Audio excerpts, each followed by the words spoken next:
We are not alone. These are supposed to be some of the most verified images of giants. People who do meditation for 60 days will lengthen their telomeres. Soon we'll get results, and we'll let you know right here on Beyond Belief. Things seem to be changing in the field of ufology. It's going to be a bumpy ride. That's priceless. Isn't that amazing? Tesla wanted free energy, and look what happened to him. Plenty of evidence to show that they're real. The real question is how and why. There were Egyptian hieroglyphs out in the outback of Australia. In Australia. What are the possibilities? Mars was inhabited, and these were built. We almost can't duplicate today. These are amazing topics. What if there was something like at Area 51 deep underwater? They were killed by some animal. Believe me, we're just getting started. I'm George Norrie, and we here at Gaia are committed to revealing the truth.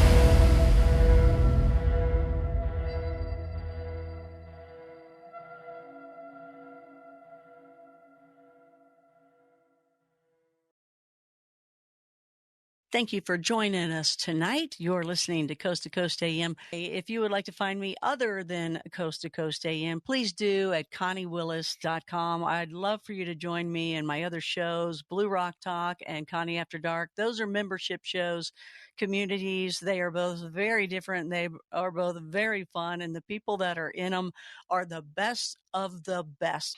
So thank you again for joining us. Merry Christmas. Here's one of the gifts of knowledge. Robert Treat is who I'm talking about. He's going to be discussing, well, we'll figure that out, won't we? He is a private military government contractor, U.S. Navy special warfare veteran in need and also ready to tell some stories. So, Robert, well, not stories. I don't want to say that word when you're here to tell what it is you want to tell. So, Robert, first of all, thank you and welcome to Coast AM. Well, thank you for having me, Connie. I'm deeply honored to be on Coast to Coast. It's been one of my favorite radio shows for many, many years since Mark Bell. And here you are, never thinking you would be on it probably, and never thinking you would be on it this way. Now, tell us about your health, first of all, and your situation. Well, suffered a medication reaction to an injury I sustained a long time ago. I had to have a shoulder replacement and all that. But what it led to was a serious chain of blockages starting right below my heart, all through my abdominal aorta and down through my iliac arteries. And it's just a matter of time before either the big aneurysm below my heart pops or the pressure just makes my heart give out. There is a chance for survival by having the abdominal aorta completely replaced.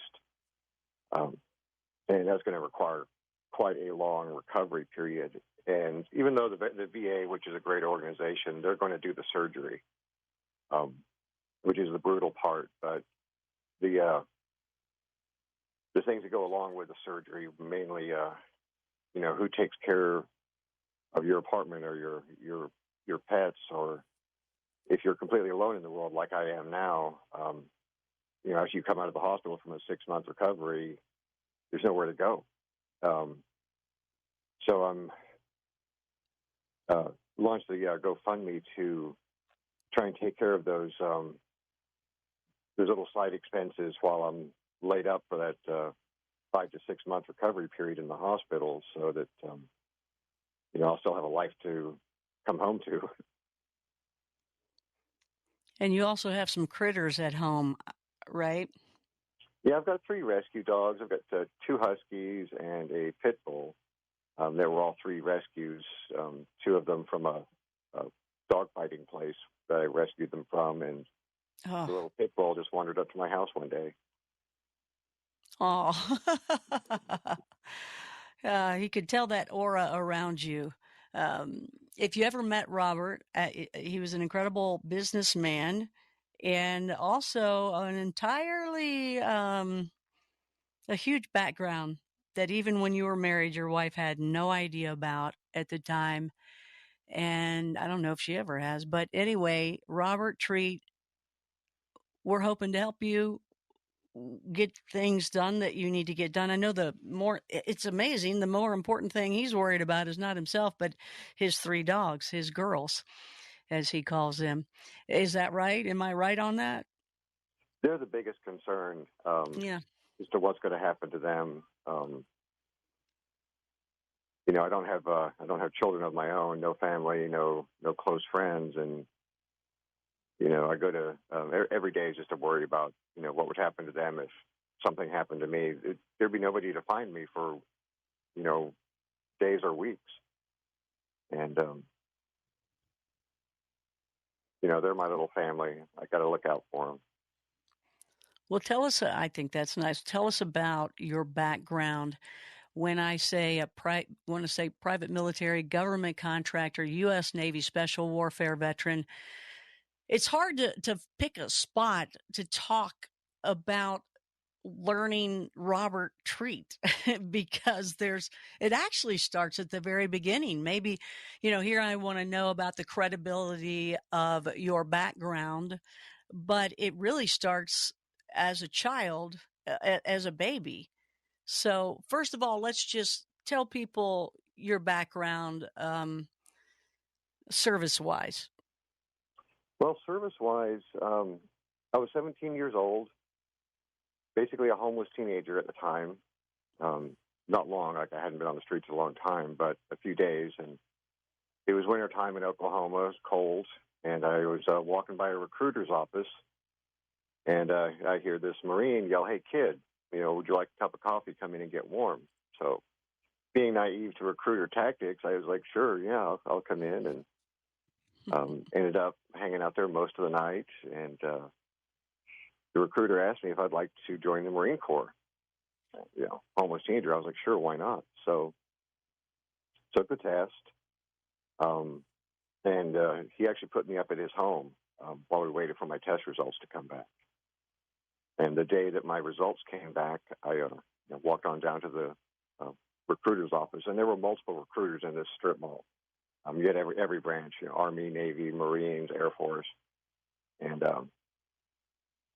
I walked into the Marine Corps office, and the sergeant that was my recruiter, he's like, there's a senior chief from the Navy that needs to talk to you. He's like, just wait here. So a few minutes later, the senior chief walks in, Senior Chief Goins, and he informs me that I'd scored incredibly high on the ASVAB, and that the Department of the Navy was taking my recruitment from the Marine Corps, so I was going off to Great Lakes, Illinois for basic training. And that's where the journey started. Because you joined the Navy. Yeah, I went off to the Navy, and they gave me my choice of, they gave me 2 choices for what they call A school, which is your main career path in the military. And they offered me gas turbines, nuke school, and they offered me operations specialist. And I went with operations specialist because I'm electronically inclined, and a little leery about nuclear, working around nukes. So I went with that, completed, basic training, and was off to Dam Neck, Virginia, to become an operations specialist.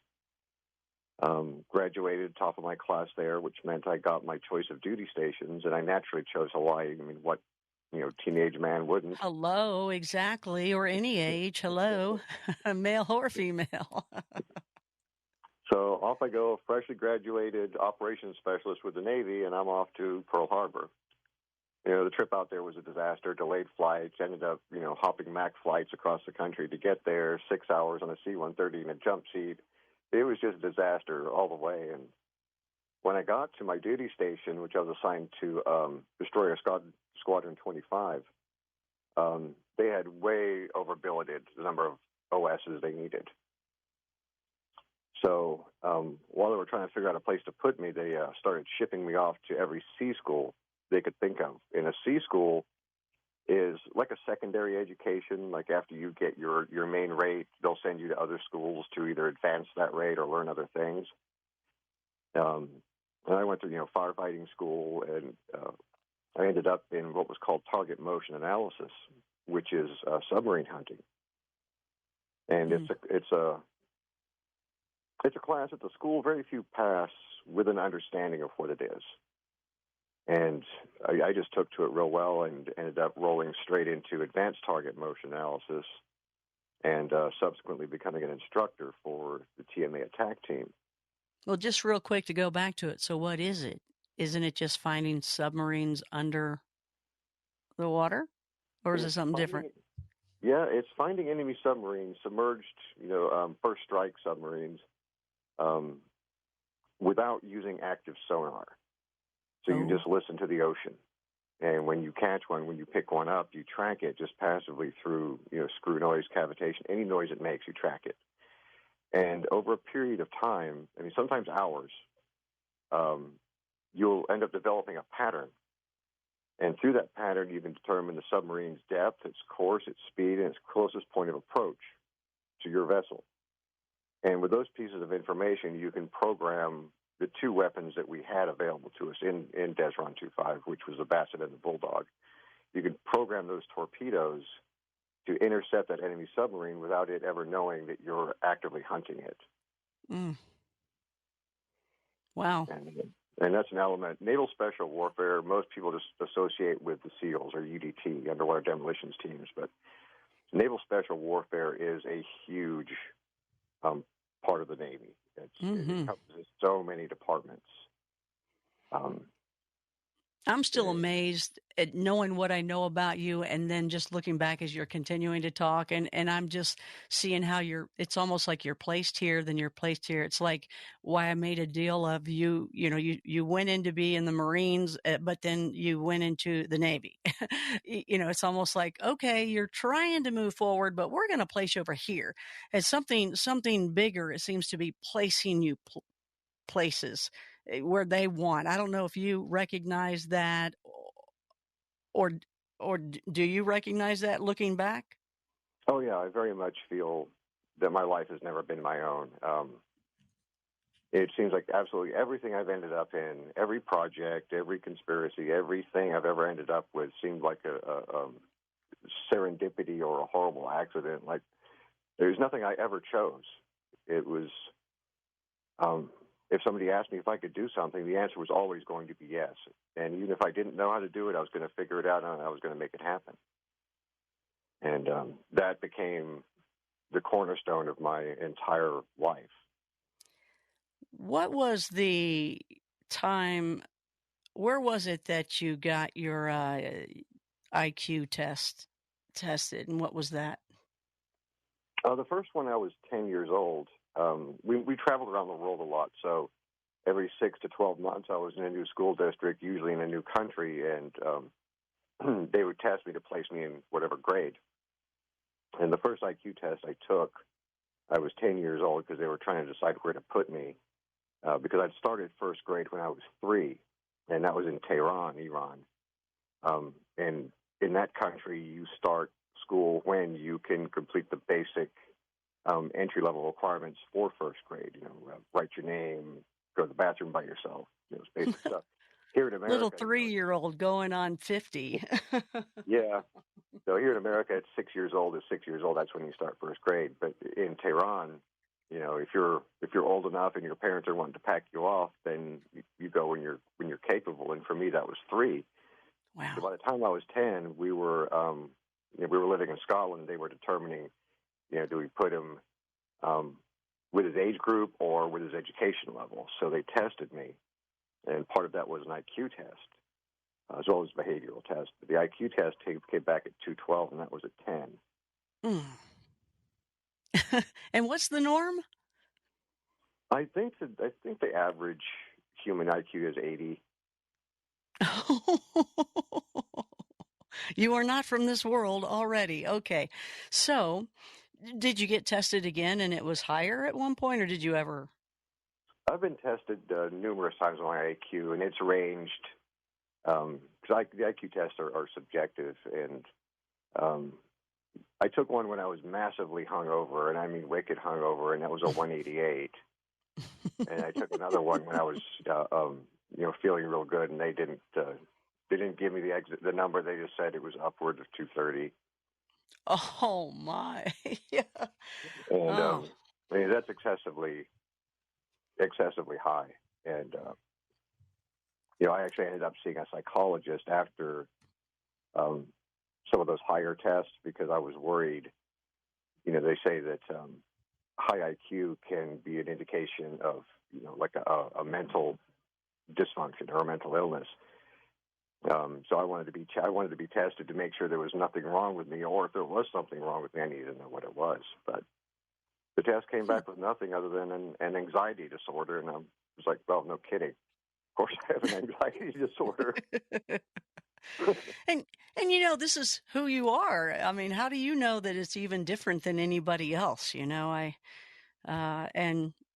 wow. Okay, so I thought that was important to add because I know you started instructing with the Navy, and I'll let you go from there. So my career with the Navy was really unremarkable. There were a lot of odd things which I didn't really, click to at the time. That I was always assigned to things well out of my rate. I'm rated as an operations specialist, which is, glorified radar operator, really. Working in anti-submarine warfare, which was, nice to have something to put my mind on. But my commanding officer was always giving me jobs well outside of my clearance level. I had a top secret. I had an eyes only, but these classifications, when you get above top secret eyes only, are compartmentalized. That's why it appears to be so many, clearance levels. Be top secret eyes only, and then the project name, or the whatever it is that you're related to. If you're part of that project, part of that unit, part of that operation, then if you have need to know, then you can see it. Well, I didn't have clearance. My security clearance didn't extend to reading the captain's private communications in Radio Central, but they were always having me work Radio Central or go in there for, various things. And my commanding officer, my lieutenant, would regularly ask my advice on things that really I had no business providing input into. Bear in mind, at this time, I'm barely old enough to drink. I may not even be 21 yet.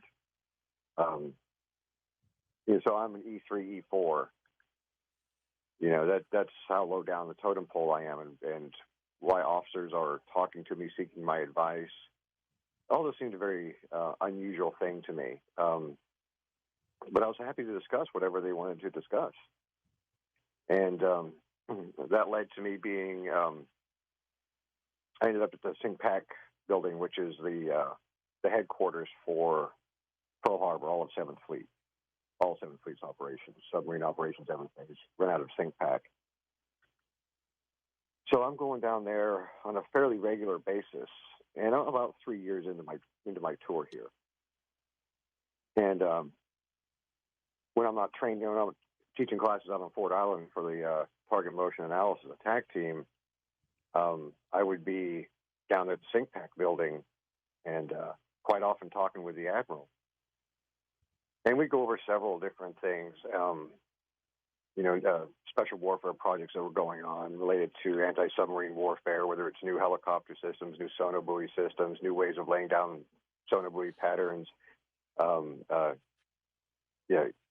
communications, various things like that, submarine fleet deployment. And like I said, why they're asking my advice or my opinions or even consulting me at all is a very strange thing to be occurring in the military. Somebody of my age and rank is really waxing floors, not talking with the admiral or talking with any of the captains at SINCPAC. And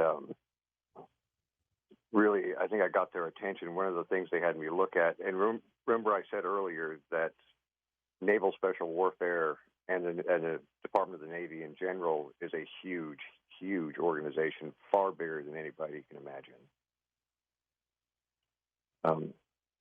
So one of the projects that the Navy was looking at, and everything is important to them, whether it's technology or what's going on in Washington, bills that are being put through.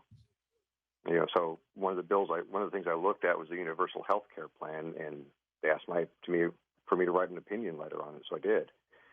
But I think the one that really got the attention was the proposed fusion reactor that was being proposed to be built, which is fusion, which is like the sun, versus fission, like a nuclear bomb. And I pointed out some things that didn't make sense to me, and wrote a report on that. And it wasn't long after that when I started being contacted by other agencies.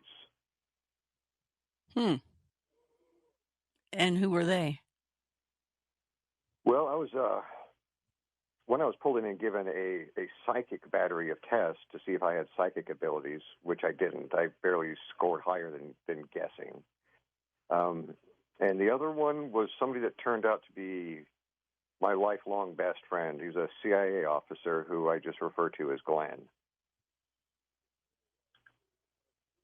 So you were so somebody pulled you in and you did some you loser. You have a IQ of what? But you can't do any psychic stuff.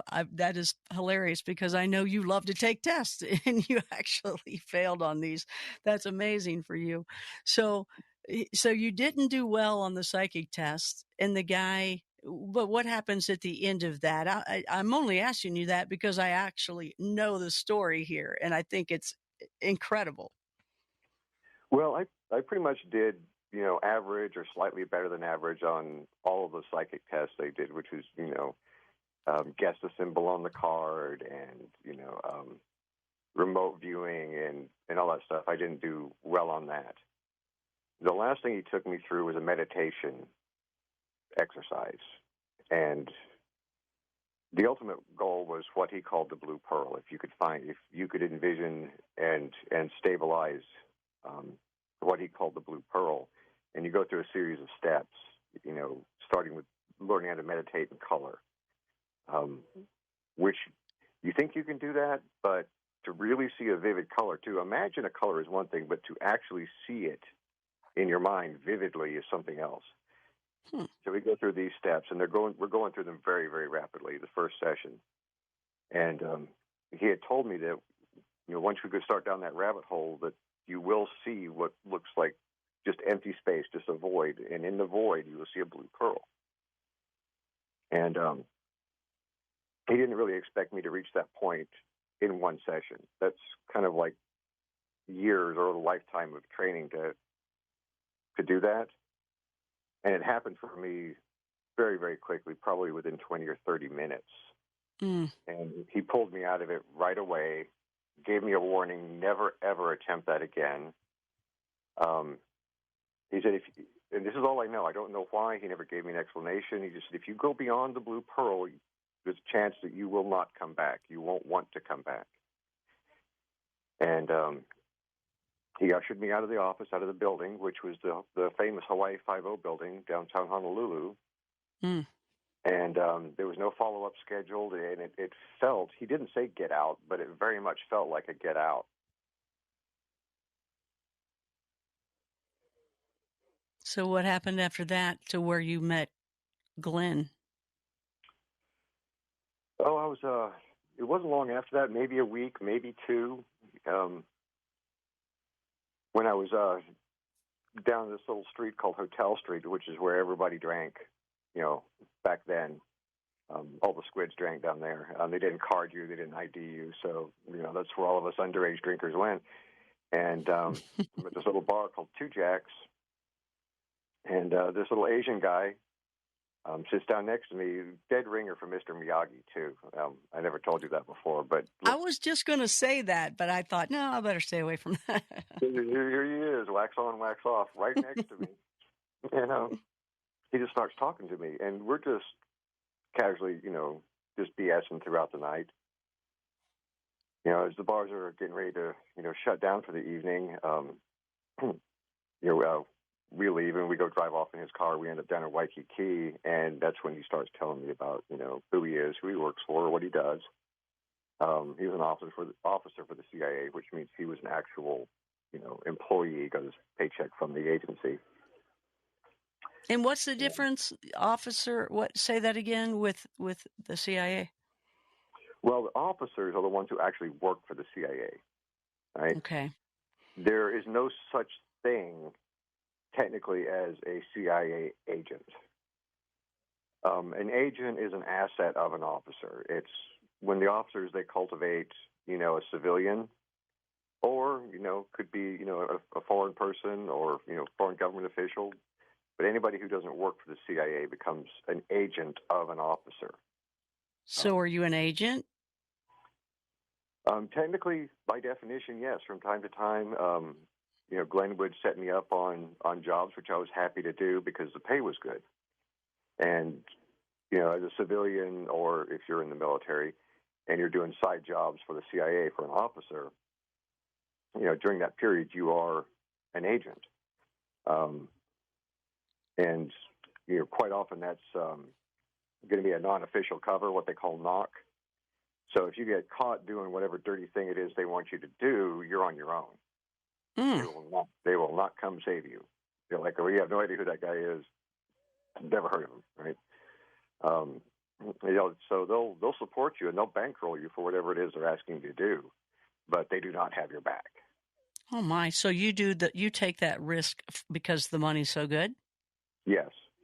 Oh. And I had an expensive family, kids in private school and private Christian school, which is not cheap. So, when I get an offer, hey, do this job, there's $30,000 in it for you. Yes. Especially when I'm making barely $2,000 on a Navy paycheck. Mm. And, my adventures with Glenn started out fairly benign.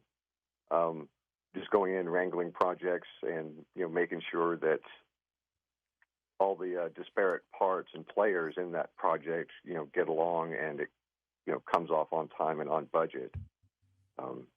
When the government is bankrolling a project, and this is how a great many things are done, and why you don't find a lot of government records on these secret projects. How do they, run the black fund? How do they, keep all these projects from reaching the public eye? It's very simple. They contract it all out to civilian companies, so there's no government record. Interesting. So, can you tell about some of these things? It's kind of like you did a project, and then at one point you started seeing how they connected and how you were a part of, whoa, wait a minute, I'm a part of this. But before that, you are like the cooler. You are the guy that pulls everything together. Right. And they seem benign projects, and some of the early ones, even I saw them, reconnecting back later in life.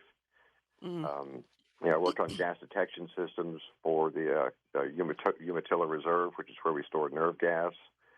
I worked on a starch-based superabsorbent for agricultural reclamation in Africa.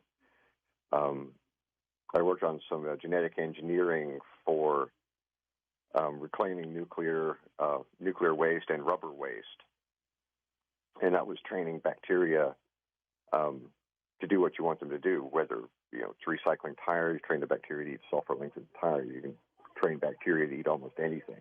Oh my! This is government stuff, or it's private sector? It's private. It's government funded, which means a percentage of the technology ends up in the public sector, in the private sector, the real world. And what the government military wants to keep for themselves, they black bag that, and it gets absorbed into another project. So, even a legitimate project, say an environmental project, almost anything, no matter how benign it may seem, there may be a piece in there that's being worked on as part of another project. So, when it comes to these top secret, high-level top secret programs, the elements of it are spread around across so many companies with so many, each company only having a little piece. No one can ever figure it out, from one little element. when you get a dozen, 2 dozen, 3 dozen projects in, you start seeing these elements repeating and popping up. Like, why is that from 5 years ago popping up into this project, which isn't even related? And how old are you at this time? You're pretty young. Oh, yeah. I'm probably 24 when I Jeez, first okay. involved with Len. Wow. Okay, I'm sorry. I don't mean to interrupt there. Go ahead. I'm sorry. So the project where things really got weird and took a turn for me was when they asked me if I would take over this project in Montana. It was being run by an organization called Troika. And it was a refinery to create what was then a theoretical isotope called osmium-187. And there was massive competition, like they were really up against a time limit because the Russians were claiming they had already produced a stable osmium-187. And they were desperate to get the scientists, the independent investors, because there's always a bank or some private money group involved in addition to the government money. Government never stakes anything 100%, hardly ever. So we have investors, we have Pentagon people, and we have the scientists all working on the project. They're all arguing about who's in charge.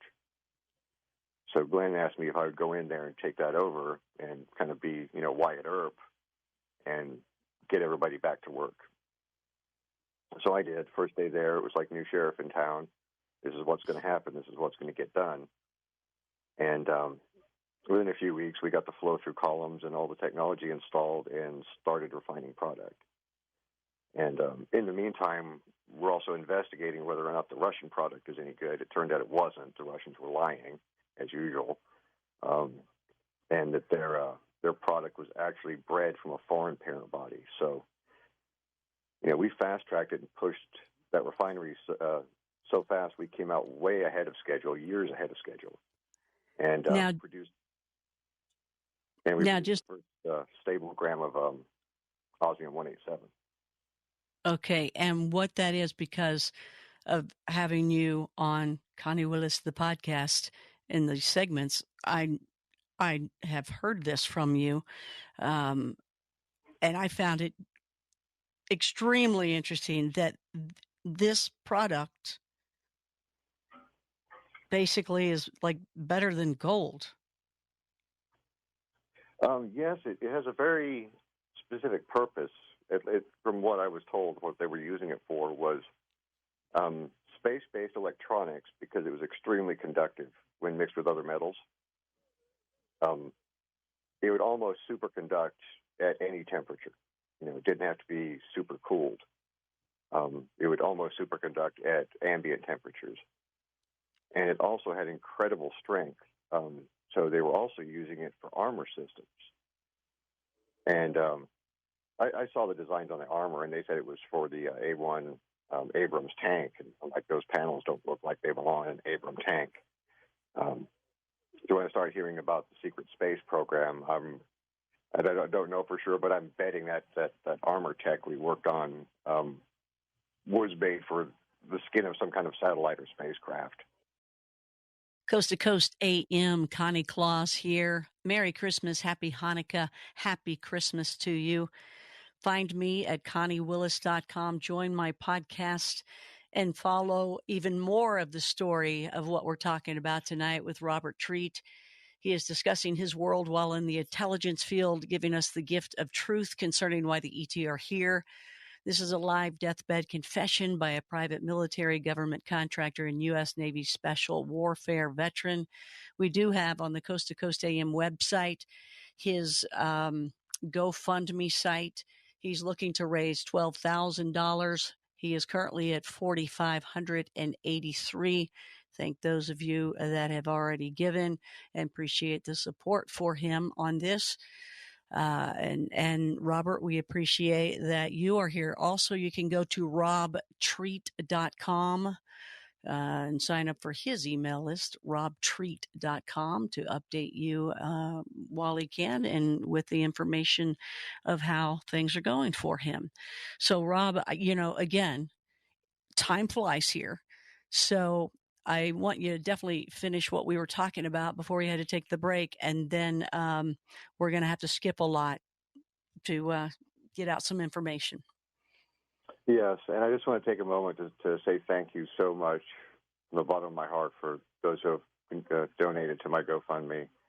It means more to me than I could ever express.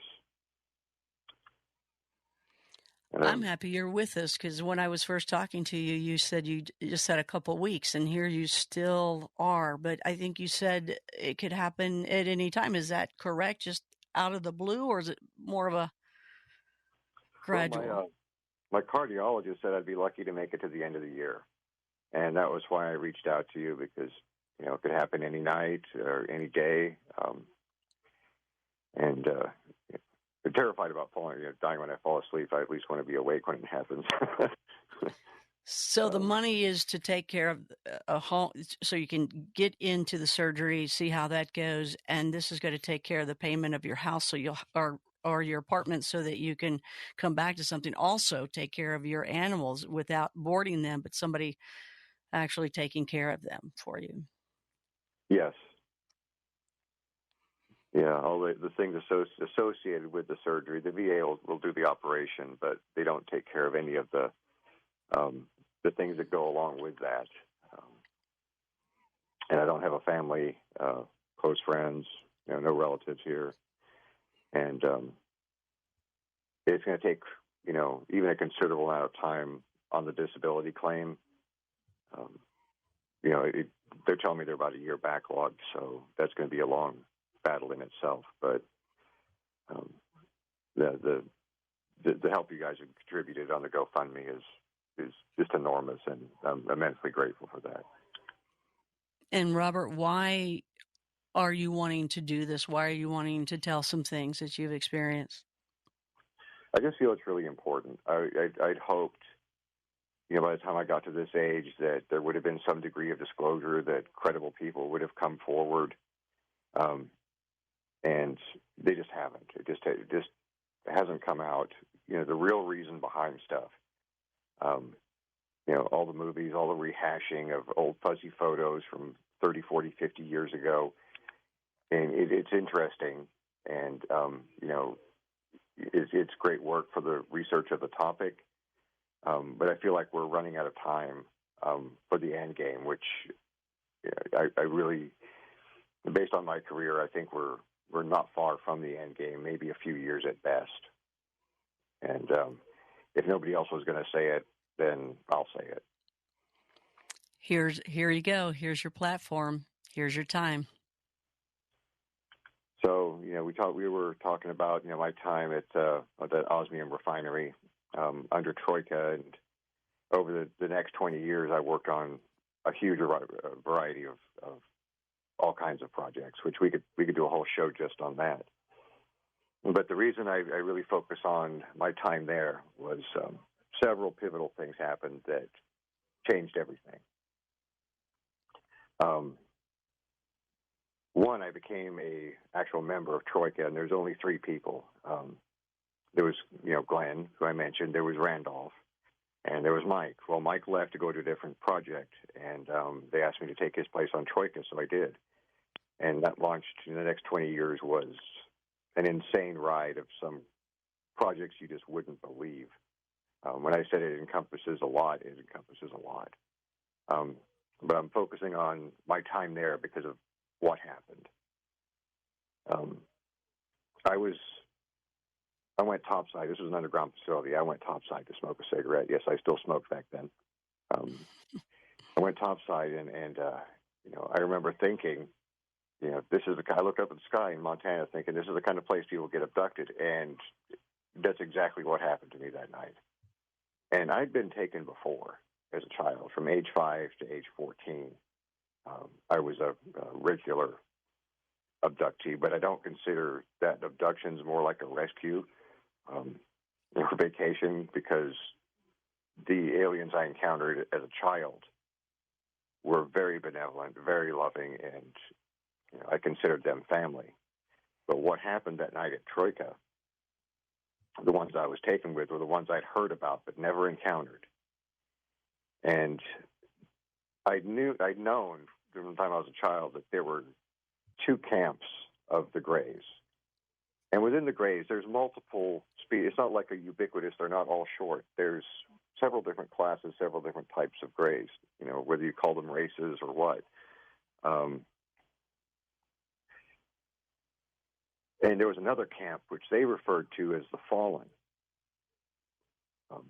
These are the closest words in our language. I think a lot gets lost in translation, but the closest word in our language would be fallen, the fallen ones. And those are the Greys that apparently a very, very long time ago, probably tens of thousands, maybe even hundreds of thousands of years by our score, there was a war between the Greys. And the side that were defeated, you could call them rebels. It seems overly simplistic, but if you want to call them the rebels, were defeated. And they no longer have the means to leave our solar system. They're here on Earth. And over the eons that they've been here, they've degraded. They despise humanity. They work with the power elite humans, the greedy humans. And those are the ones that sell themselves outright to these things. I mean, you see lightning raises and, from rags to riches, from being a mediocre businessman to being a billionaire powerhouse. How do these people make it? They find themselves inside, they sell themselves out. And they sell themselves out for data. They sell themselves out for mind control. And, they do. I'm sure a lot of listeners have heard about, Operation Mockingbird, or Mockingjay, where they use programming through the media, through TV commercials, through entertainment, through all kinds of things, through marketing, to influence the way people think. And all that's real. It's very real, and it's just the tip of the iceberg. But I'd heard about the Fallen when I was, taken by the others as a child. And that night at Troika was when I got to encounter them up close and personal. And, so when I hear people talking about horrible experiences, terrifying experiences, those are the ones. It's the Fallen. Anybody who gets abducted that's had an absolute nightmare, they were taken by the Fallen, not by the other ones, which I call them the Primarchs. They're very, very different races, very, very different groups. When you say the Archons, they're the Greys, and there's good and bad, and then you say, is that right? Or the Primarchs, they're the Mantids, what most people call the Mantids? Yeah, they're the ones I refer to as the Primarchs, and these are, like, when you're communicating with the Greys, they think it, you hear it, but what they think, when it translates into our mind, it seems like a lot gets watered down. So the closest thing was the Mantid. It was a Primarch, like the top dog in their hierarchy. And a lot of people have described them as being praying mantis-like. I think that's a fear filter that's magnifying certain features to make them appear mantis-like, but they're really not. Or maybe the closest they can describe it, right? Maybe it's like, it's very much like a praying mantis because of the head, right? Yeah, their head is larger at the top. Their eyes, kind of come around right to the edge of their skull, more so than the Greys. Or you have the little short Greys that everybody is familiar with, and then you have taller, skinnier ones. And their class generally translates to Archons. Okay, the tall and the short ones. Yeah, no, just the tall ones, not the Mantids, but the taller than normal Greys. The little Greys are just drones, and as far as I know, they don't have a name, at least not one that I'm familiar with. But the taller ones, the kind of intermediate ones, those are the Archons, which in Greek means dark gods. And as a child, I began to study mythology because of that contradiction, why they would be called, referred to a name that means dark gods when there's nothing about them that seems dark or bad. In fact, very much the contrary. I felt nothing but love from them and for them. I would seek their company every chance I got. When I said I was a regular abductee as a child, we're talking sometimes several times a week or for several days.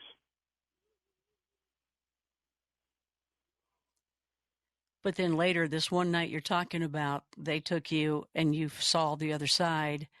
And you even described to me at one point that they even smelled moldy. They smelled moldy, mildewy. There were things strewn about the ship, and all the ships I were on, the gravity kind of works the same. And if you're close to the floor, or close to a wall or bulkhead, or close to a fixed surface, there is a feeling of gravity, and I think that's some sort of static or some sort of other electrical force. But if you break away from the floor, things float. So there's junk on the floor, and there's junk floating around in the air. And the whole place just smelled dirty. It was a severe contrast between the ones that I knew as a child and these things. They didn't even really look the same. They looked like, they looked degraded, like they've been living rough. And over the years on these future projects, I kind of learned a lot more about the connections between the human element, the reptilians who made a frequent appearance, and the fallen graves and what their entire agenda was for.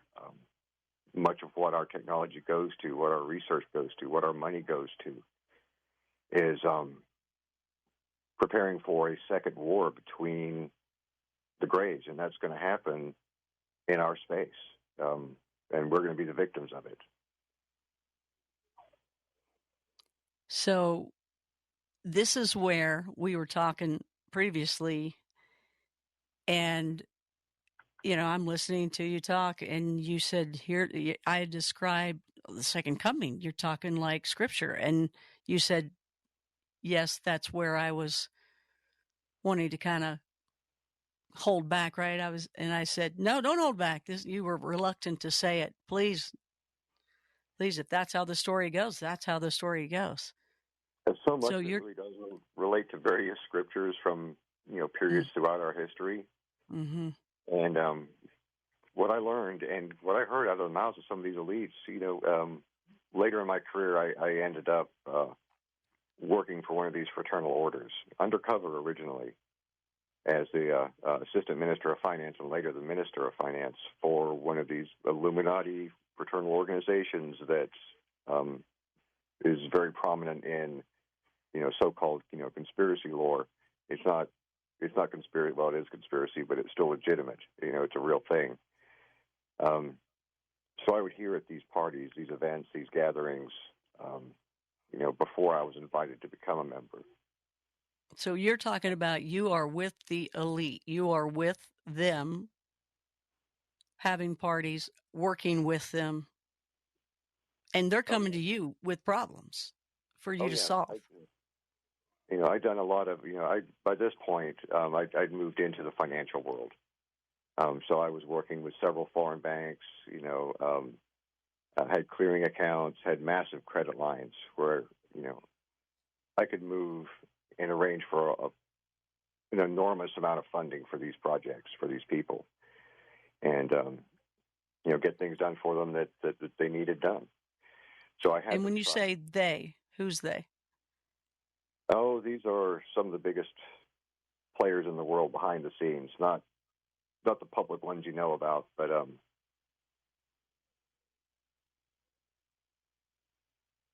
it's hard to say without saying it. Here's your chance. Well, not so many Americans, but you're talking about, the royalty around the world, the big money people, the Rockefellers, the Rothschild families, even the Queen of England. Now, I'm not saying she ever made a presence, but her presence was felt. And these people, they have an agenda. And from their point of view, they're not evil people. From our point of view, they're horrible. But from their point of view, they manufacture all the food that we consume, all the cars we drive, all the products we use, all the fuel, everything. Everything in our lives is owned and supplied by them. Your electricity, your water, everything. So they look at us, the masses, as a resource to be managed. And they don't even hide that fact. Pretty much every company is a human resources division, right? Resources. And so they manipulate the world, pull the strings, collapse countries here, raise countries up there. It's all a means for selling product and selling their services. Keep them rich, keep the world turning, and they see it as their responsibility to manage the herd and keep the industry of the planet going. So they have no conscience about what happens to us, good or bad. But I spent a lot of time with them listening to how they talk, what they talk about, what they think about us. You were one of them. You were at the parties, listening, hearing, and they're asking you your advice. Yes. And the conversation often turned towards the subject of extraterrestrials. All right, we got to take a break, so we'll stop right there. We'll see how much we can fit in. He's got so much information. We'll see. We'll get in as much as we can before the show is out, but we got to take a break right now. Merry Christmas to you guys. I hope tonight we're giving you the gifts of knowledge that you're looking forward to and only expect to get from Coast to Coast AM. Connie Claus here. More to come. Stay with us. Robert Treat. Go visit him at robtreat.com and listen to him on my podcast, Connie Willis, the podcast. Thank you for being here with us. We're trying to wrap up the last segment with as much information as Robert Treat can with a deathbed confession. His GoFundMe at the coasttocoastam.com site. If you can help him, working to raise $12,000 and currently due to you guys. And thank you so much. He's at $46.98, just about 47. And there's no time to tell everything, but he's going to do his best to prioritize what he can in the coming 15 minutes here. Keep in mind, too, we have talked 5 to 6 hours ourselves on Connie Willis, the podcast. There's 22 segments just getting underway because we want to put it here on Coast. And I'm sure there's going to be a whole lot more because people are going to help you, Robert, and you're going to make it through here. So thank you again, being the private military government contractor and U.S. Navy Special Warfare veteran and sharing your story with us. So I'm going to let you go and do what you wanted to do. Okay. Well, I'll just hit the high points since, I want to get as much out as possible. And, hopefully I survive long enough where we can come back and connect the dots later. But if this is the only chance we get, then I want to get the high points out. And well, the details are on the podcast, so we got that. So that's good. Yeah, and there was a lot more that we didn't get to discuss, but we will. So the high points are, we have on one side of things, the initial war between the Greys, and an important piece of background information. And these are the connecting stories I'd love to tell. We just don't have time for, but hopefully we'll be able to at some point. One thing I learned is there was some kind of a forerunner race, the first race that seeded life throughout our universe and may have done much more. So between all of most of the races, the inhabited worlds and the intelligent races around our universe, not just our galaxy, but all the other galaxies, and there's hundreds of races, that we all share the same communication, a connection, and a data storage, upload and download tool. And this is why it all becomes so important. Between the Primarchs and the Fallen, that was just a big war that happened between them here. That left behind, the rebel Greys that destroyed much of the inner planets in our solar system that were inhabited by the reptilians, so not very many of them survived. They weren't a great race to begin with, but that's another story. And then you've got the humans. And the humans were a created race just like all of the others. And we're destined to evolve just like all of the others. And we will eventually reach a state where we can rival and do the things that the Greys can do and that the other races can do. And the things they can do are so far beyond our ability to even imagine. It's sad how primitive we are in comparison. And you've got the Greys that are like the Uber drivers, and then you've got the Archons and then the Primarchs. Correct. The Greys, the little Greys they're a clone species, but just because they're clones doesn't mean they don't have personalities or value or jobs. There's no such thing as unemployment in these other races. There's no such thing as money either. It's every being works for the collective. They all have jobs. They all have roles to fill. And the Archons, the taller Greys, they're kind of like the middle management. They run all the ongoing activities, and the Mantids, the Primarchs, they're the big boss men, the CEOs. And you have the same thing on the Fallen side. Only, I think they only have one Primarch, maybe a couple, but there's not many left here. Okay, sorry to get you. Same with the Fallen Archons. The bulk of the work is done by humans under the direct supervision of the reptilians, and that's the core of what I've always referred to as the Cabal, and it seems like a pretty good term for them, for that group: the humans, the reptilians, and the fallen Greys. But because of that connection and our inevitable rise to the status of a spacefaring species, there's no way that the Primarchs, or the good Greys, as you might call them, are going to allow an animalistic, warlike, violent species that still argues over things like racism and politics. There is no way they're going to let us become a spacefaring race. The only way that we're going to be allowed to leave the confines of our solar system is if we evolve into what we should evolve into. We're the only ones corrupted. It seems like that the other races, they didn't have to go through what we're going through. Maybe it's the stock we were created out of. But the fact that humans were created out of the genetic stock that was already existing on Earth was one of the reasons there was a split between the Greys in the first place. The fallen Greys despise humanity. They call us mud people or dirt people, dirt creatures. And that's what they think of us. We're trash to them. But we're going to be useful cannon fodder when the Fallen and the Primarchs go to war for a second time. You call that the second coming? Yeah, they're coming back here, and there's going to be another spat, and it's between them and the Fallen, and humanity is going to be drugged into it, along with the reptilians. But the Greys, they're not warlike. They're not.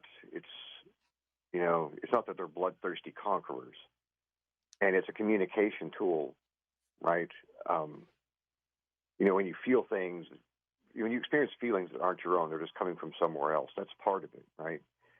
The more violence we consume on media, right? The more violence and division we consume in politics, right? We recreate that energy and rebroadcast it. So the world gets exponentially more violent, exponentially more apathetic, right? The more we pump out horrible things and negative things, the more we pollute our own species, our own world, but we're also polluting the rest of the universe with our energy. And that's what's going to be stamped out. And we either turn into a species that gets beyond that finally. And, it's like as it was explained to me as a child, it's not that you don't feel anger. Anger is a biochemical reaction. Boom, something happens, you're angry. But you don't stay angry. Same with jealousy. You can feel jealousy, but you don't dwell in the jealousy. If you're still angry or jealous 5 minutes after the fact, now that's a choice. And what they want us to do, what the good Greys want us to do, and the rest of the intelligent races out there want us to do, is get to the point where we've cut those parts away from us, so it's not even a choice anymore. You get angry, but you don't stay angry, right? You can experience things without dwelling in them, without fueling them, and without making it worse. Those of us that are capable of, you see, they're more or less what we consider quantum beings, right? If they think something, it begins to manifest immediately. And the higher the plane, just lack of a better term for right now, the higher the plane they are, the quicker the manifestation happens. So if they think something, it happens almost immediately. And we're destined to evolve into that. And could you imagine what it would be like for a species that has no control over its mind or its emotions to have the ability to manifest those emotions or those thoughts into reality? It would be catastrophic for the entire universe to allow that to happen. So they're not going to allow it to happen. They're going to cull the herd. They've done it before. They're going to do it again. But the next time is going to be a major thing because they're going to meet resistance for the first time. And that will probably end in a complete obliteration. Pretty much the first shot's going to be the last shot.